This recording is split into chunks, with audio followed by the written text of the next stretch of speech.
Hello and welcome, Sport 345. Our topic today is deeper than black and white. So Dr. Orker wanted us to explain kind of our opinion and kind of the facts on each of the three videos. So the first one, Got No Game.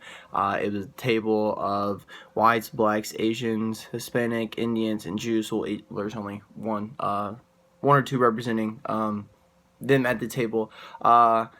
And they were like kind of trading sports like back and forth, so it's kind of like it was crazy to think of it that way, to look at today's society and see that certain ethnic groups do control certain sports. So like baseball is with whites. I would say with blacks is football. Here it has boxing, whites rugby, whites volleyball, Asians gymnastics, Hispanics soccer. But it was just kind of weird to see him like all training back and forth because it just didn't seem right. But then towards the end of the video, Kenyon shows up and he said his car broke down and he got there and they were like, hey, what can we have like left? Like they were like, what can we have left? And then the woman comes in and was like, hey, can we refill any of your drinks or anything like that? And they were like, well, what do we do about the women? We got to give them something. So it was just kind of crazy to see that like that is kind of how it is playing out, like how it played out in history a little bit, that the women like did kind of get what was left, or they did get women's sports, and so now we kind of have like women's sports to do that.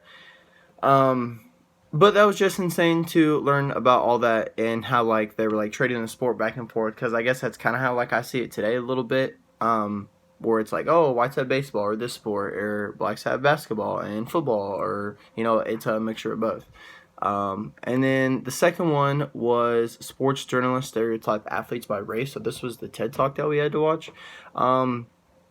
It was kind of cool seeing him in this video just talk and comparing stereotypes in athletes that where it comes from. As sports journalists will do this first, and they'll put white with smart or intelligent, where with blacks will be like athletic or just all the things that describe an athletic person that they were saying are black people. He also brought up Tom Brady and Cam Newton. He get that scenario and saying how they stay more towards like the white athletes, that they're smart, that they're intelligent. They're more for like a QB position or like something like that. They're more made for like intelligent positions, where black athletes are made for athletic abilities, or like wide receivers, tight ends, linebackers, safeties, just cornerbacks, anything like that. That kind of it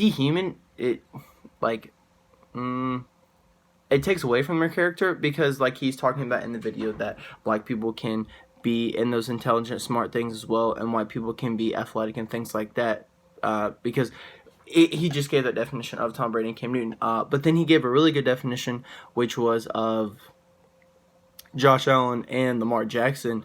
And he even gave statistics as well, and saying Josh Allen was going to be a mediocre quarterback. And then he talked about Josh Allen, how he statistically won the Heisman, did everything he needed to do to like set himself up for a good draft pick, to hopefully go in the first round.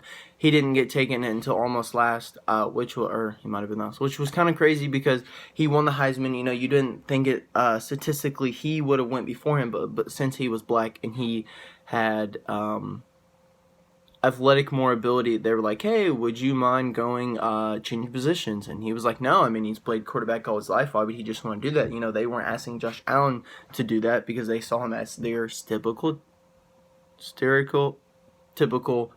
quarterback of who a quarterback would be.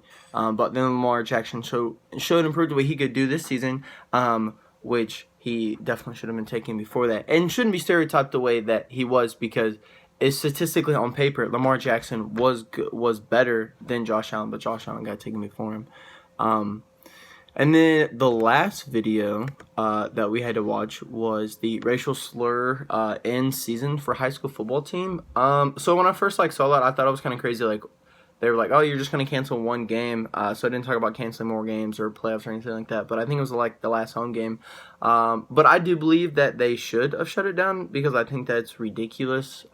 Racial slurs, if for even someone on your team, I mean, I don't care who it is. It doesn't matter if you were doing a rival school and they had an African American kid or a Latino kid. It doesn't matter what their skin color was. He should have been treated like that, and especially by his own team. So I think they made the right decision to do.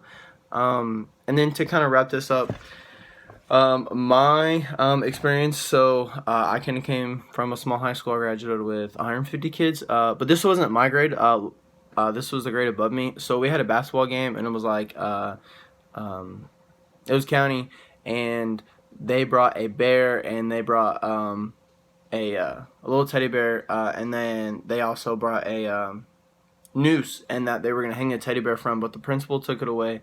And the reason why they took it away is because they did have not just one but multiple black athletes on the team. And, you know, I kind of didn't understand and didn't get it. Like, I didn't fully understand when I first saw it, and they took it away and things like that. But that is very racist, and that should, like, not have been allowed to even carry inside the school or anybody to think anything like that. But unfortunately, we live in the society that we do today. And that's it.